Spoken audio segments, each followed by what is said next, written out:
Capítulo 10. Una lección en mármol. En una ocasión tuve la oportunidad de asistir a una excelente convención de jóvenes en Olympia, estado de Washington, junto con el cantante y compositor Kenneth Cope. El tema del evento era, "El tiempo es ahora". Dedicados líderes no habían escatimado esfuerzos en decorar el lugar de acuerdo con el tema.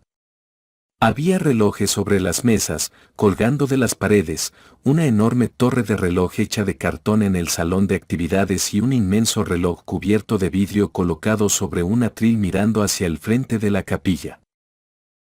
Como broche final de la convención, los jóvenes se reunieron en la capilla para llevar a cabo una reunión de testimonios.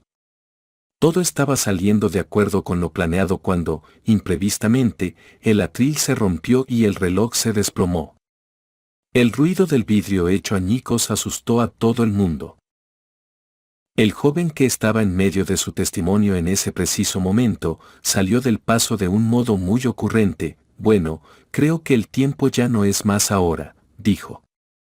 "Creo que el tiempo ya ha pasado". Todos rieron mientras algunos jóvenes y líderes corrieron para arreglar el desastre a fin de que la reunión continuara. El mismo muchacho terminó su testimonio diciendo, "Siento mucho que el reloj se haya roto. Creo que ya no podrá recordarnos el tema, pero puede recordarnos que Dios ama también las cosas rotas".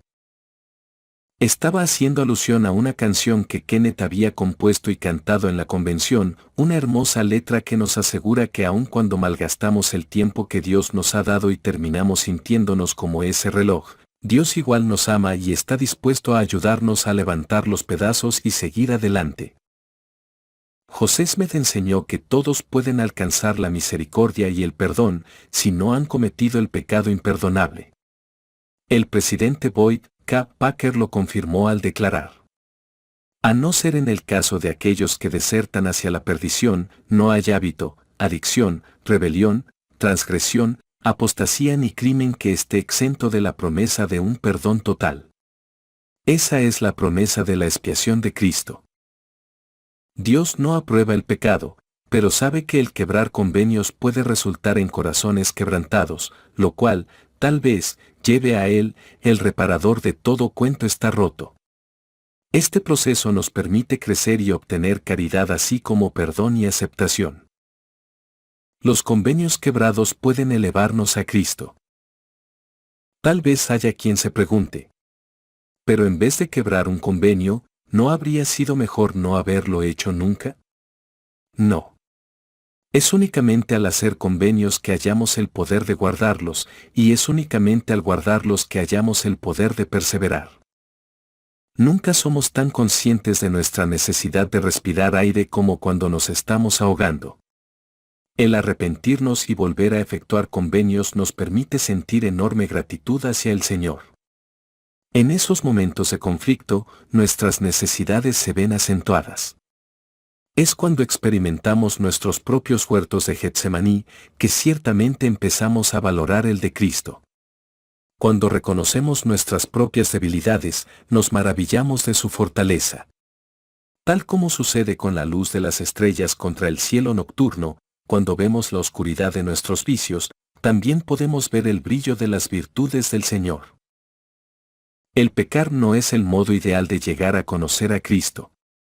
Nadie debe premeditadamente pecar a fin de poder sentirse más cerca del Salvador, de la misma manera que ningún matrimonio debe pelear en forma premeditada a fin de disfrutar más la reconciliación. Tales actos de manipulación llevan a los participantes a separarse el uno del otro más que a acercarse.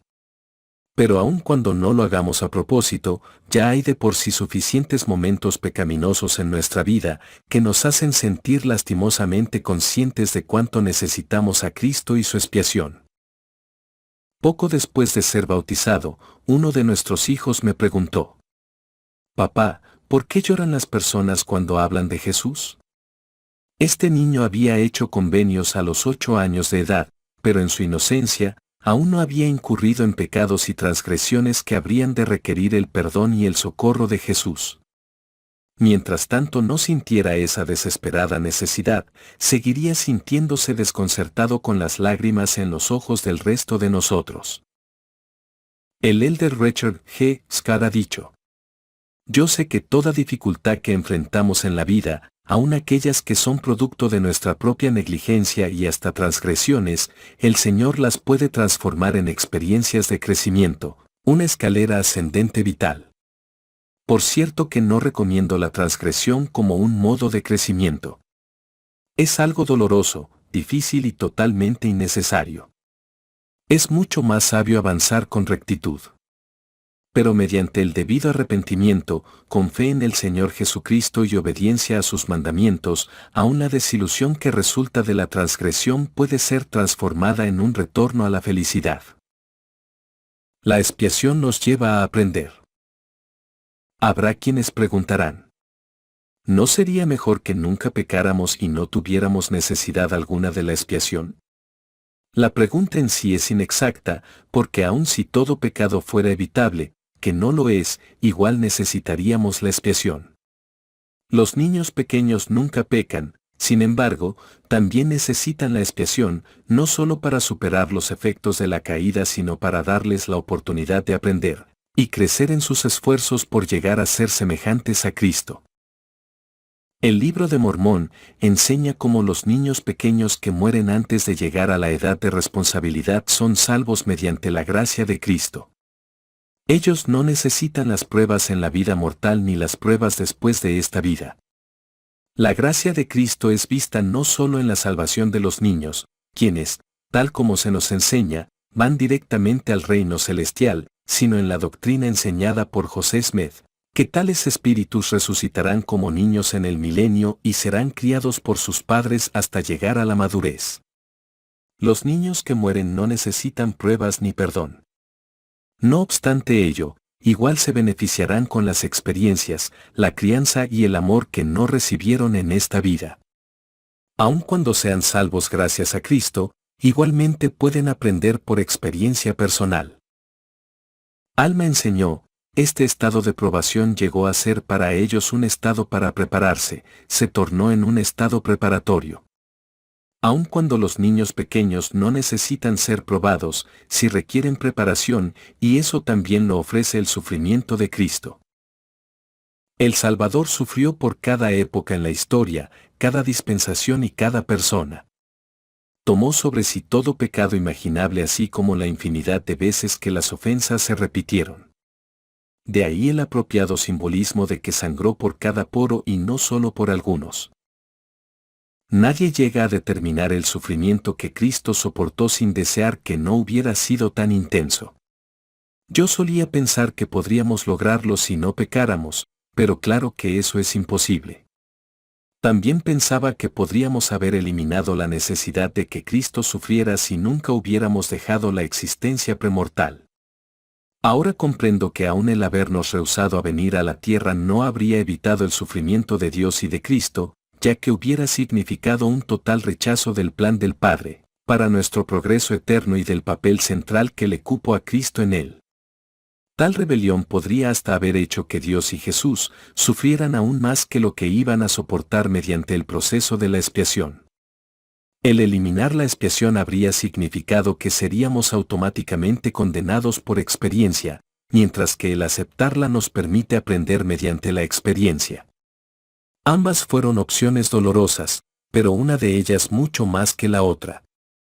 La expiación hace posible que vivamos y aprendamos, pero también que aprendamos y vivamos. Dios y Jesús sabían que la vida no sería predecible en lo más mínimo y que estaría llena de influencias muy ajenas a nuestro control. Ellos sabían que inevitablemente pecaríamos y que el pecado resultaría en sufrimiento para ellos y para nosotros. Pero, de todos modos, escogimos ese sufrimiento en vez de la alternativa.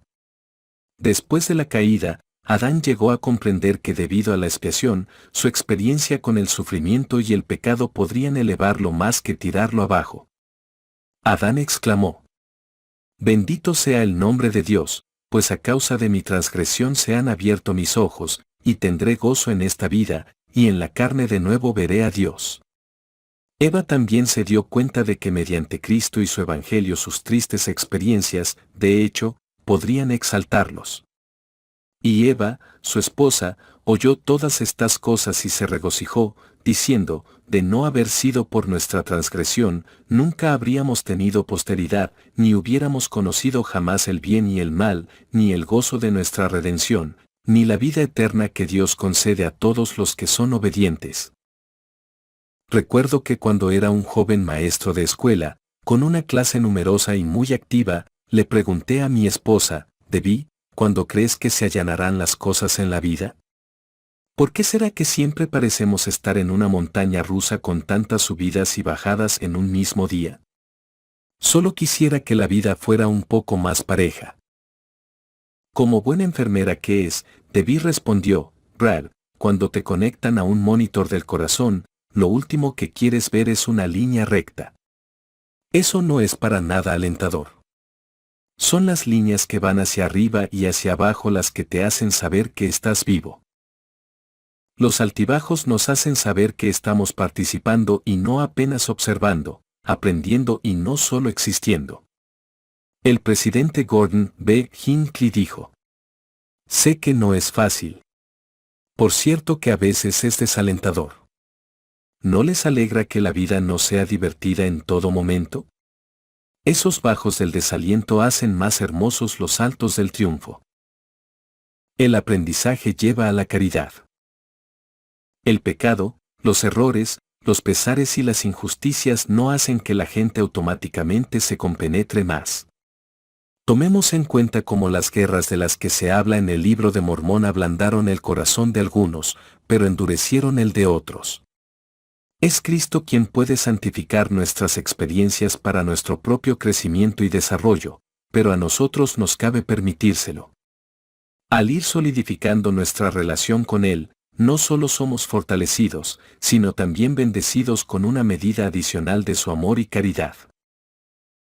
Cuando estaba trabajando en mi doctorado en la Universidad de Wyoming, se me requirió tomar un curso avanzado de estadísticas. Yo había completado los cursos básicos varios años antes, pero recordaba muy poco y no tenía la menor idea de cómo iba a cumplir con los requisitos de esa clase más avanzada. Tras varias semanas de comenzado el semestre luchaba por mantenerme a flote. Fui a hablar con la catedrática del programa, Louise Jackson, y le dije, esto está muy por encima de mi capacidad. Por lo general al menos entiendo lo suficiente sobre una materia como para seguir adelante, pero en este caso estoy totalmente perdido. Bien, dijo, no sabe cuán feliz me hace escuchar eso. Su comentario me tomó completamente por sorpresa. Generalmente a un educador no le agrada cuando un alumno le hace saber que está por reprobar una materia. La doctora Jackson continuó. Recuerde cómo se siente en este momento, grábelo en su memoria y jamás olvide esta lección. Así es como se sentirán muchos de sus futuros alumnos, y usted tendrá la responsabilidad de compenetrarse con ellos a fin de entender y estar en condiciones de ayudarlos. Después me dio algunas sugerencias y el nombre de algunos posibles tutores. También hizo arreglos para reunirse conmigo en forma regular para repasar mi progreso, todo lo cual, me aseguró, ella que nunca hubiera hecho de no haber sido porque también ella había tenido sus propios problemas con varias clases difíciles. Perdonar y recordar. A menudo se nos dice que debemos perdonar y olvidar.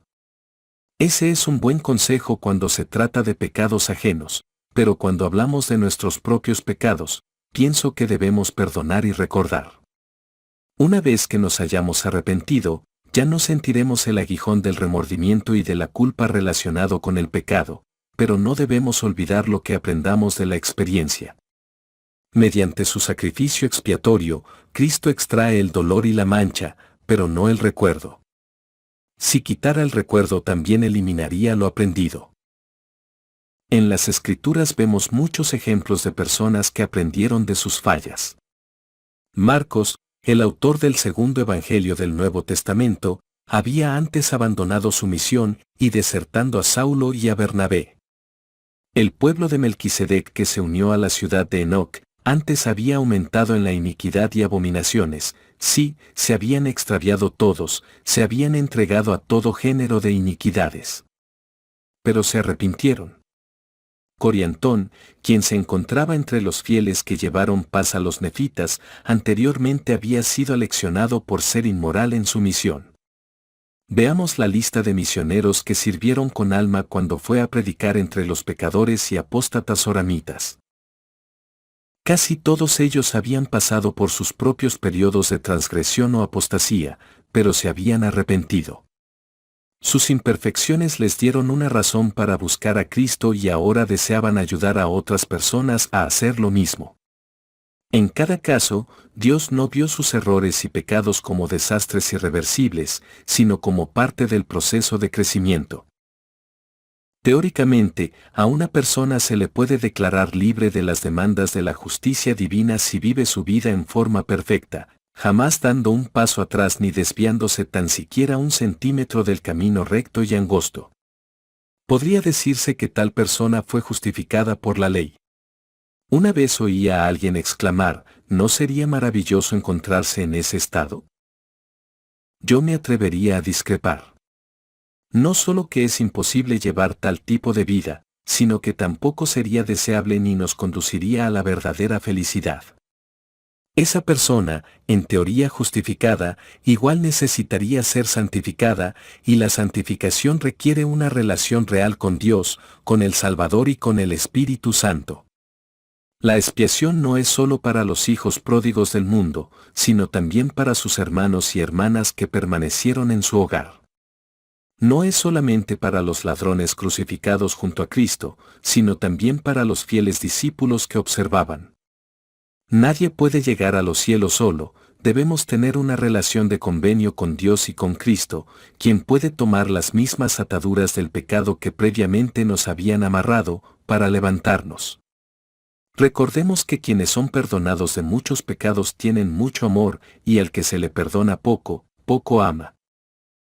Una lección en mármol. Presidente, ¿podría ir a hablar con usted? El tono de voz del misionero en el teléfono era tenue y apesadumbrado. De inmediato fijé una cita para entrevistarlo. El elder que había llamado era fuerte, lleno de confianza en sí mismo y sumamente eficaz. Ese joven había emergido como un líder entre sus compañeros mucho antes de haber sido oficialmente llamado para liderar. Era un misionero alegre que había aprendido a trabajar duro y había tenido éxito en sus intentos de llegar al corazón, tanto de los investigadores como de los mismos miembros. Finalmente llegó el momento de la entrevista y el joven y su compañero fueron recibidos en la casa de la misión. Le pedí a su compañero que aguardara en la sala mientras yo hablaba con el misionero en un lugar privado. Elder, cuénteme qué sucede, le dije. Cometí un gran error, respondió. En ese momento me invadió el pánico. Consciente de las muchas reglas de la misión y de cuán fácilmente podían romperse si los misioneros no tenían cuidado, comencé a prepararme para lo peor. En ese instante me cruzó la mente todo posible problema que podía llegar a afectar el relevo honorable de ese misionero. ¿Cuál fue su error?, le pregunté vacilante. Leí el milagro del perdón, confesó el elder. Me dije a mí mismo, leer las palabras del presidente Kimball está lejos de ser un error. Ahora me doy cuenta, continuó diciendo, de que cuando era más joven hice cosas que tendría que haber confesado pero nunca confesé. Hubo ocasiones en que las cosas fueron un poco más lejos de lo que le dije a mi obispo. Le escuché con atención mientras hablaba. Nada de lo que me decía era tan grave como para haber afectado su dignidad de entrar en el templo o de servir una misión.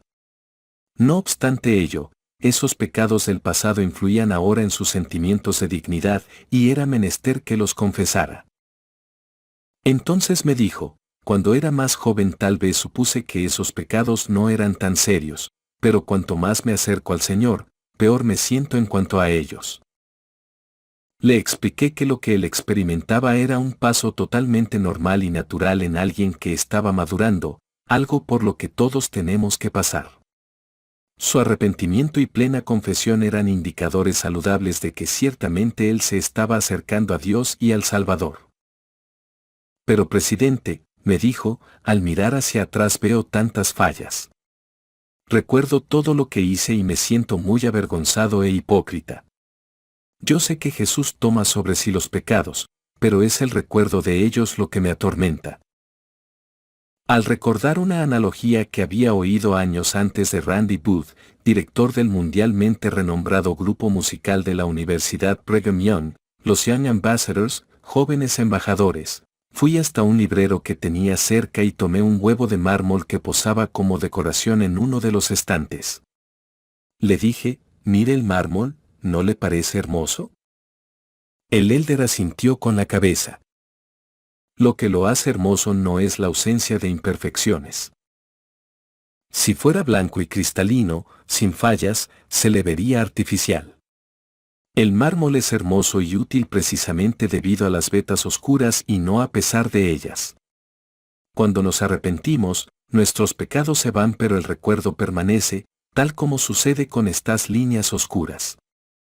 Sin embargo, al guardar nuestros convenios y experimentar la influencia santificadora del Espíritu, es como si esas líneas oscuras fueran puliéndose con el transcurso del tiempo, pasando a ser, de hecho, parte de nuestra hermosura.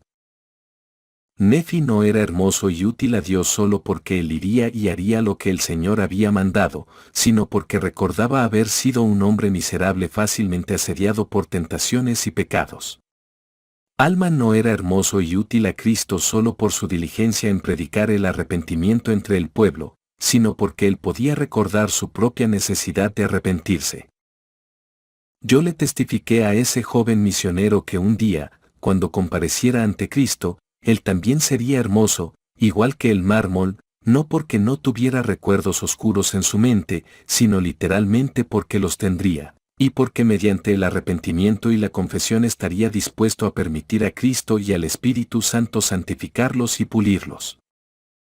Oramos juntos y el joven elder dejó la casa de la misión sintiéndose mucho mejor en cuanto a lo que había leído en el libro del presidente Kimball y en cuanto a sí mismo. Terminó su misión lleno de optimismo y con un entusiasmo que jamás olvidaré.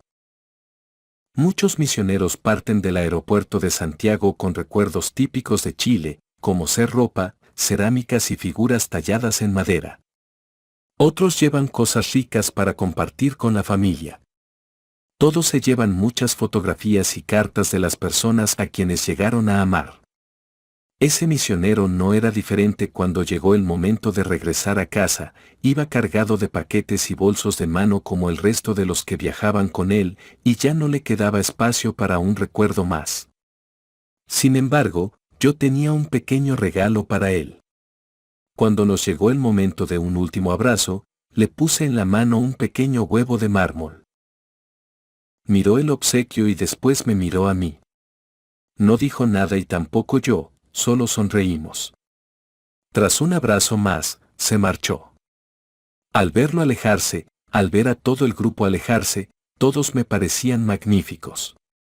La misión no había sido fácil para ninguno de ellos, todos se habían enfrentado a desafíos y pruebas, pero habían aprendido mucho y habían amado con todo su corazón. Habían experimentado altibajos y se llevaban una buena cuota de fallas e impurezas, pero se marchaban más fuertes, más sabios y mejores, gracias a la experiencia vivida. Me constaba que los años siguientes iban a resultarles difíciles. Posiblemente algunos tropezarían, pero sabía que la continua expiación de Jesucristo les sostendría. La misma expiación que los había llevado hasta ese punto, continuaría siendo una bendición para cada uno de ellos al seguir su camino por la vida. En ese momento llegué a ver a esos valientes y nobles misioneros tal como el Salvador los veía, llenos de resplandor. Para mí eran tan hermosos y valiosos como el mármol pulido.